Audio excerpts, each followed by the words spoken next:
امروز در مؤسسه دولتی تعلیمی لیسه عمر خیام در ناحیه سینای شهر دوشنبه با دستگیری مقامات اجرایی حکومت دولتی ناحیه و مؤسسه دولتی مرکز رشد استعدادها مراسم هوسمندگردانی غالبان دور دوم ناحیوی المپیاد فنی خوانندگان مؤسسه های تعلیمی در سال 2023 برگزار گردید. در چاره‌بینی مسئولین مقامات اجرایی حکومت دولتی ناحیه سینای شهر دوشنبه، راهبران شعبه معارف ناحیه و خوانندگان و آموزگاران اشتراک نمودند.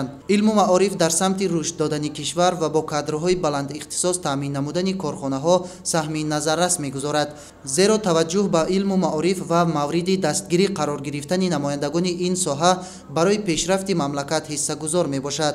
این است که جهت جلب خوانندگان و نورسان به علم‌های دقیق، ریاضی و طبیعت‌شناسی پیوسته تدبیرهای مهم راه‌اندازی کرده می‌شود. تشکیل و برگزار نمودن آزمون و المپیادها یکی از اصول‌های با ثمر دستگیری و جلب نمودن خوانندگان بالای‌خط به دانش‌آموزی و علم آموزی می‌باشد.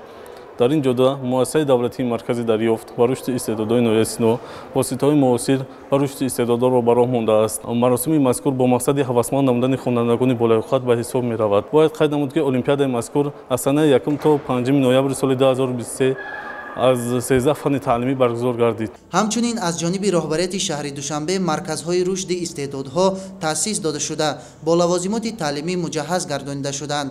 این مرکزها برای گذراندن چاره‌بینی و آزمون‌های گوناگون بین خوانندگان مؤسسه‌های تعلیمی و رشد فعالیت علمی و تحقیقاتی آنها سهم مؤثر می‌گذارند.